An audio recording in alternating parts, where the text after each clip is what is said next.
tersangka kasus ijazah Presiden ke-7 RI Joko Widodo Fauzia Tiasuma atau Dr. Tiva menilai sejumlah spesimen ijazah Jokowi yang terungkap ke publik ini berbeda. Para penggugat yang sudah dijadikan tersangka menemukan adanya perbedaan antara spesimen ijazah yang diterima tahun 2022 dan 2025.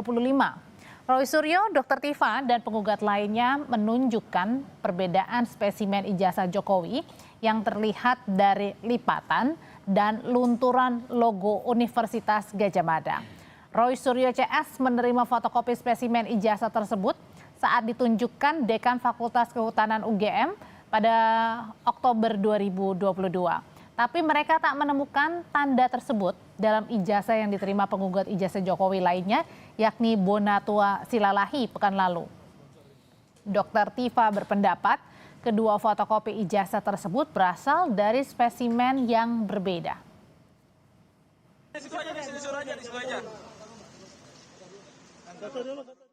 Dalam fotokopi A3 itu ya ada lipatannya. Ada satu detail yang sampai dengan hari ini masih kami simpan. Artefak itu adalah noktah pada logo Universitas Gadjah Mada. Noktah pada logo Universitas Gadjah Mada. Yang dulu kami bersengaja sampaikan itu kemungkinan tumpahan kopi, tumpahan teh. Tapi sejalan dengan waktu kami tahu bahwa itu adalah beleberan dari tinta. Beleberan dari tinta.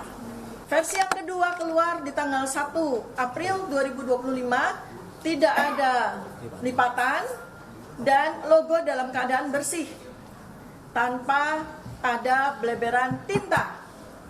Artinya hipotesis kami mengatakan bahwa dua spesimen ini berasal dari dua spesimen yang berbeda. Lebih lengkap kita bahas terkait pernyataan Dr. Tiva dan para penggugat ijazah Jokowi bahwa adanya perbedaan dari spesimen ijazah Jokowi yang diungkap ke publik.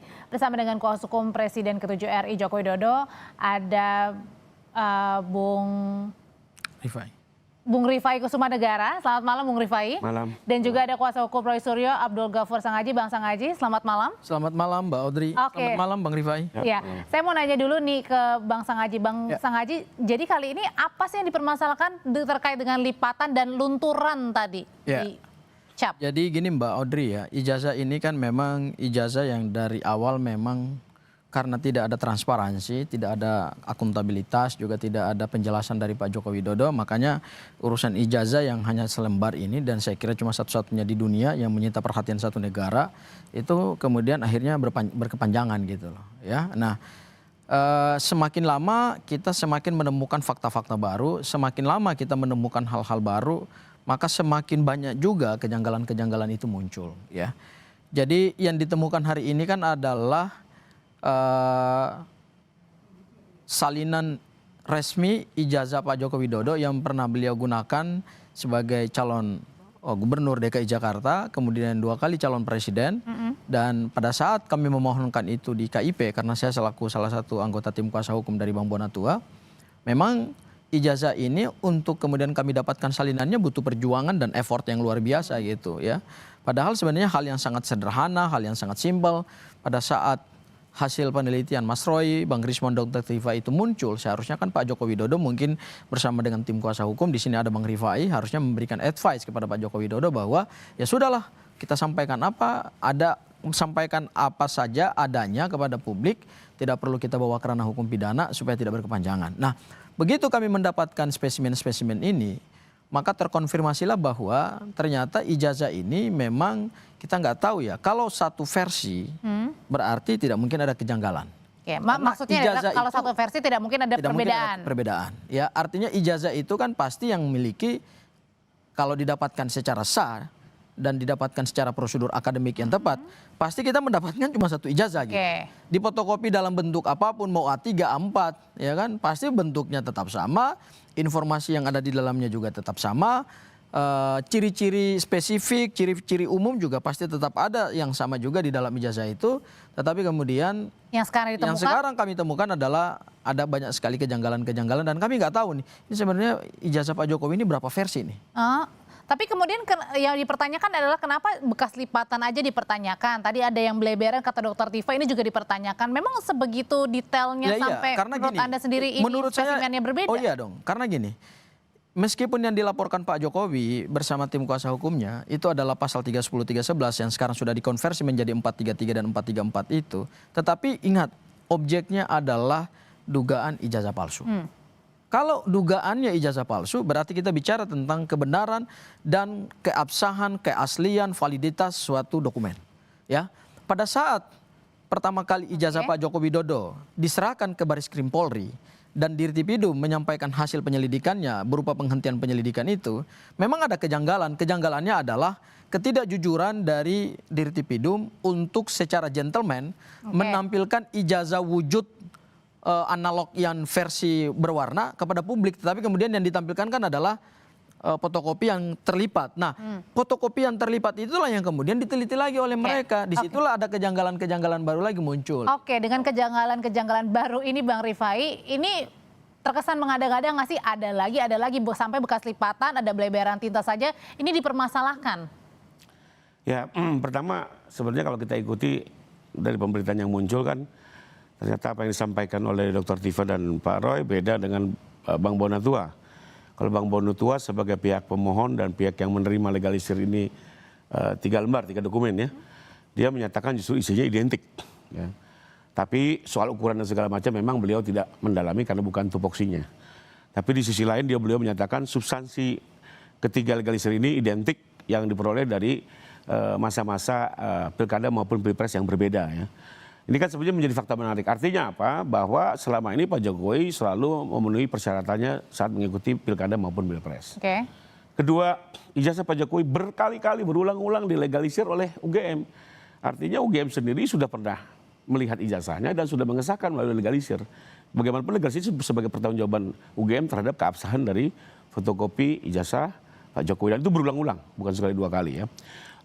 Lalu yang ketiga juga yang menarik di sini adalah sebenarnya kan kalau kita kembali ke 2005, sekarang kan lagi mendalami lagi 2005 di Solo. Kita ikuti saja, biar saja. Bahkan sebenarnya dokumen-dokumen itu sudah diambil kok oleh Baris Krim maupun Polda gitu ya. Nah sekarang bahwa di 2005 ini satu logika yang sebenarnya bisa pemirsa ikuti. 2005 itu Pak Jokowi bukan siapa-siapa loh. Ya. Masyarakat biasa, pengusaha ikut pilkada. Lawan apa? Waktu itu kontestannya ada 4 ya. Bahkan salah satunya adalah dosen farmasi UGM. Ya, lihat, silakan dilihat langsung di linknya KPUD Solo ya. Kalau saat itu Pak Jokowi menggunakan jasa palsu, sudah pasti digugat lah. Sudah pasti digugat. Beliau belum kenal Kapolri, belum kenal Panglima. Nyatanya tidak ada persoalan berulang-ulang. Ini juga menjadi fakta bahwa selama ini jasa beliau yang menyebar di seluruh KPU maupun KPUD itu valid, disahkan oleh UGM dan tidak pernah ada persoalan. Oke, jadi intinya yang Anda ingin katakan bahwa kali ini hanya mengada-ngada aja tudingan-tudingan yang disampaikan. Lagi, apa ada yang spesimen disampaikan baru oleh Dr. Tifa tadi kalau saya lihat sekilas, dia kan membedakan objek yang berbeda, membandingkan objek yang berbeda. Objek hasil dari Bang Bonatua, dia bilang oke, nggak ada masalah, dibandingkan dengan yang ada lipatan di Baris Krim. Sebenarnya pertanyaannya, beliau tahu nggak itu dokumen dari mana? Itu arsipnya UGM. Nah pertanyaannya apakah dulu sempat dilipat dulu fotokopinya lalu terbuka, itu kan persoalan lain. Karena lagi-lagi loh, ini kan dari fotokopi, mesin fotokopi berbeda-beda, belum mesin scan berbeda-beda. Bisa saja terjadi ada perubahan-perubahan terkait dengan penggunaan alatnya gitu ya. Tapi kalau untuk melihat asli tidak, sebenarnya paling sah itu adalah apa? Lihat ijazah asli Pak Jokowi, lakukan tes kertas, tes tinta, tes huruf, semua ukurannya dibandingkan dengan ijazah yang terbit saat itu yang paling sahih gitu ya. Jadinya tudingan-tudingan ini tidak beralasan begitu ya bahwa ada temuan spesimen baru, perbedaan antara yang ditangkap. Oke, usai jeda nanti kita akan lebih lengkap lagi membahasnya, tetap bersama kami di Sapa Indonesia Malam.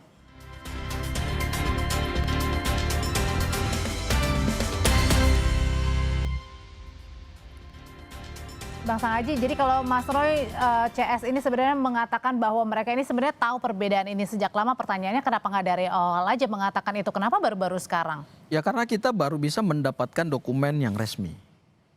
Yang selama ini kan dibantah oleh teman-teman itu adalah dokumen yang diunggah oleh Dian Sandi itu kan bukan dokumen yang valid. Kemudian begitu kami mendapatkan spesimen berdasarkan permohonan sengketa informasi publik di KIP, kami mendapatkan yang Bang Bonatua punya. Ya, Bang Bonatua punya itu. Makanya disitulah baru pelan-pelan terbongkar. Nah, saya ingin menyampaikan satu fakta baru bahwa ijazah Pak Joko Widodo ini memang secara dalam kalau kita teliti dan kita analisis, memang ijazah ini ya bermasalah gitu. Kalau sandarannya adalah bahwa ijazah ini karena sudah dileges oleh UGM, pertanyaan kita, apakah legalisir itu patut nggak sih secara administrasi dan secara hukum administrasi. Tapi kalau tadi analoginya Bang Rifai bilang ini kan Pak Jokowi sudah mengikuti kontestasi diawali dengan wali kota Solo. Masa sih Pak Jokowi waktu itu belum kenal siapa-siapa, dan mungkin aja ini lembar fotokopinya memang nggak sengaja kelipat kemudian difotokopi. Kalau kita bicara untuk dokumen 2005 pada saat Pak Jokowi pertama kali muncul sebagai calon wali kota itu, sampai hari ini kami nggak ada dokumennya. Bahkan yang kami dapatkan ada informasi dari KPU Solo bahwa dokumen itu memang tidak ada jejaknya gitu loh. Seperti sudah dimusnahkan. Itu hal yang pertama. Hal yang kedua adalah pada saat kami melihat salinan resmi yang dilegalisir oleh UGM, baik untuk Pilkada DKI maupun untuk Pilpres, itu tidak sesuai dengan Undang-Undang Nomor 30 Tahun 2014 tentang Administrasi Pemerintahan, di mana diatur dalam pasal 73 ayat 4 bahwa terhadap satu dokumen yang resmi pada saat dilegalisir itu harus terpenuhi beberapa unsur, yaitu unsur ada tanda tangan pejabatnya, ada cap dari otoritas, ya misalnya adalah UGM, kemudian yang terakhir harus dicantumkan tanggal, bulan dan tahun. Karena dokumen itu dia akan terikat pada saat dia dikeluarkan. Tanggal dan bulan itulah salah satu komponen hukum yang penting. Jadinya yang ingin Abang bilang adalah bahwa satu spesimen satu dengan yang lainnya berbeda adalah ini mengada-ngada, artinya bukan mengada-ngada. Ini menunjukkan bahwa memang ijazah ini pada saat didaftarkan sebagai syarat untuk mau maju sebagai calon gubernur dan calon presiden, harusnya kalau menurut kami, kalau KPU mau jeli, harusnya dia kembalikan dokumen itu, dia minta supaya tetap dilegalisir secara patut berdasarkan Undang-Undang Nomor 30 Tahun 2014 tentang Administrasi Pemerintah, yaitu harus dicantumkan juga bulan, tanggal, dan tahunnya. Kalau itu nggak ada, harusnya kan ditolak oleh KPU. Sehingga dari awal kami melihat bahwa ini seperti ada satu konspirasi untuk meloloskan satu ijazah yang bermasalah ini sebagai persyaratan untuk mendapatkan jabatan publik gitu loh. Kami melihatnya ada konspirasi entah dari pihak-pihak yang tidak bertanggung jawab. Emang benar Bang ada konspirasi? Ya kalau pihak Pak Jokowi pasti mengatakan tidak ada konspirasi. Kembali lagi ini kan asumsi-asumsi. Tadi yang disampaikan oleh Bang Sanghaji terkait proses legislasi, ini perlu dibedakan ya, proses legislasi dengan keaslian ijazah. Legalisasi. Ya, proses legalisasi dengan keaslian ijazah. Soal keaslian ijazah kan sebenarnya menjadi kita fokus saat ini. Sementara jelas Bang Bonatua, kita ulangi lagi, beliau menyatakan dari 3 yang ada identik. Ya. Bahwa soal ada ketebalan apa segala macam, ini kan soal fotokopinya, soal scan-nya. Karena bisa aja itu berubah secara fisik. Termasuk, tadi kan kalau kita lihat kan Dr. Tifa membandingkan objek yang berbeda satu sama lain. Satu, dia bandingkan dengan Dia Sandi yang udah jelas scan. Dibandingkan sama fotokopi. Everybody knows dong, kalau scan coloring, kalau fotokopi hitam putih. Bandingkan lagi dengan yang terlipat. Ya. Ini terlipat ini saya bocorin. Terlipat itu datanya UGM. Jadi mungkin waktu pertama kali dikeluarkan ijazah itu karena hanya satu kali dibuat kan, sempat dikopi oleh UGM, itu diserahkan, nah itu filenya UGM. Bahwa itu dilipat oleh UGM lalu kemudian ditampilkan masih ada tanda lipatan, ya itu kan kembali ke penggunaan kertas ya. Tapi sebenarnya kalau kita lihat adalah substansi ijazahnya, ya dicocokkan dengan data perkuliahan. Apakah ini menunjukkan atau ada indikasi bahwa ijazah ini palsu. Sejauh ini sih menurut saya semakin kesini semakin terang benderang kok. Kalau legalisasi ijazah yang dilakukan oleh UGM tuh menurut Bang Rifai itu menunjukkan bahwa dokumen itu dokumen resmi bukan Bang? Tetap secara material, kita ngomong pidana material ya. Enggak, bukan. Saya ingin kejar dari sisi gini. Ada ijazah analog, iya. Ijazah analognya dipegang oleh Pak Jokowi. Dan ijazah itu berdasarkan pada saat kami sidang di KIP, ijazah itu oleh komisioner KPU pada saat melakukan verifikasi terhadap persyaratan calon presiden, itu juga mereka tidak pernah melakukan autentikasi. Saya bisa mempertanggungjawabkan statement saya karena saya yang periksa saksi. Saya yang memeriksa saksi dari KPU dan saya yang kejar pertanyaan itu pertanyaan penting. Nah, kita bukan persoalkan analognya, tetapi kita mempersoalkan rangkaian jejak ijazah yang digunakan sebagai persyaratan calon presiden. Kalau ijazah itu tidak pernah digunakan untuk mendapatkan jabatan presiden, ya ngapain dipersoalkan gitu loh. Kalau cuma ada di lemari Pak Jokowi seperti yang disampaikan oleh teman-teman kubu Pak Jokowi, ya ngapain juga dipersoalkan. Tapi karena digunakan untuk mendapatkan jabatan presiden dan itu diserahkannya bukan analognya yang sekarang disita oleh Polda Metro Jaya, ingat, itu bukan yang itu yang diserahkan. Tetapi yang diserahkan adalah yang dilegalisir berdasarkan apa yang diatur oleh aturan perundang-undangan, yaitu undang-undang pemilu gitu. Nah, legalisirnya aja kami lihat bahwa legalisirnya juga bermasalah, tidak sesuai dengan undang-undang juga. Harusnya KPU sebagai otoritas penyelenggara pemilu seharusnya jangan menerima persyaratan calon presiden pada saat ijazahnya meskipun dilegalisir Karena oleh Anda duga UGM. itu Karena bermasalah. itu aneh. Itu aneh dan itu tidak lazim dan itu melanggar undang-undang juga, tidak patut juga secara akademik. Kok bisa selembar ijazah itu pada akhirnya diloloskan sehingga beliau sah menjadi kontestan calon presiden dan kemudian beliau memenangkan pilpres, tapi kemudian belakangan baru ketahuan gitu loh. Oke, Bang. Saya tambahin, sebenarnya yang dipersoalkan Bang Sakaji ini kan hanya gara-gara tidak ada tanggal. Sementara kalau kita dengar dari beberapa mahasiswa UGM, memang prosedur di UGM seperti itu. Diberikan tanpa tanggal, nanti disesuaikan sesuai kebutuhan. Ya itu dan kan masih, banyak kampus itu kan masih, enggak, saya kalau sekarang, dari, sebentar Bang Rifai, kalau saya dari kampus di UI nggak bisa.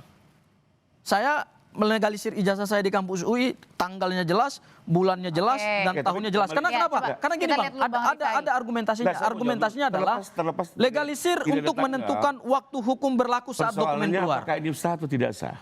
Nggak bisa juga kan, karena kita persepsi justi causa, asas hukumnya. Tetap dinyatakan sah sebelum dibuktikan sebaliknya. Apalagi persoalan tanggal ini apakah benar membatalkan? Memang benar, itu nanti dibuktikan dalam proses pengadilan. Tetapi ijazahnya sampai hari ini, begitu kita dapatkan spesimen dari UGM juga, yang diserahkan ke KPU, itu juga bermasalah. Menunjukkan bahwa memang ijazah ini bermasalah dan patut untuk dipertanyakan. Ini fokus kita loh, jangan lari-lari buku yang lain ke soal administrasi. Fokus kita adalah ini asli atau tidak. Poinnya kan di situ. Pidana ini bicara kebenaran material, Mbak. Bukan hanya gara-gara ada satu noktah. Tidak ada yang tanggal, terlipat. lalu menjadi ini palsu, nggak semudah itu. Menurut saya kita fokus aja lah menguji apakah ini asli atau palsu ya. Saya tidak menafikan bahwa tidak tanggal juga persoalan. Saya saya setuju itu. Jadi artinya adalah tudingan ini gampang untuk Anda bantah. Maksud saya jangan membias. Kalau saya lihat dari temuan tadi lebih kepada beda objek.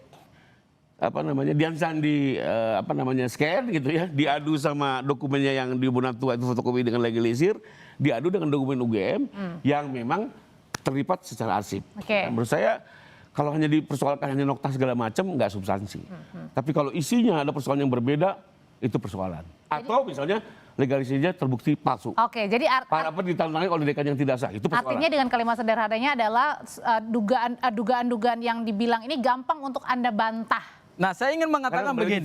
Kalau proses pembuktian pidana itu adalah pembuktian material, maka ingat, pembuktian pidana material itu adalah persesuaian alat bukti dan persesuaian bukti-bukti. Kalau ijazahnya hari ini dideklar oleh teman-temannya Pak Jokowi dan oleh kuasa hukumnya Pak Jokowi itu adalah ijazah yang asli. Memang dari awal mereka sudah mendeklar itu. Tetapi ketika ada satu jejak dokumen yang analognya berbeda dengan yang resmi diserahkan ke KPU dan itu mengundang tanda tanya, berarti memang di situ belum ada persesuaian. Sehingga nanti pada saat ini pembuktian dalam proses peradilan pidana, kami akan menggunakan ini sebagai bukti dari pihak terdakwa. Sudah kita tangkap poinnya. Terima kasih Bang Sanghaji, Bang Rifai, terima kasih. Selamat malam. Sama-sama, Mbak. Sama-sama.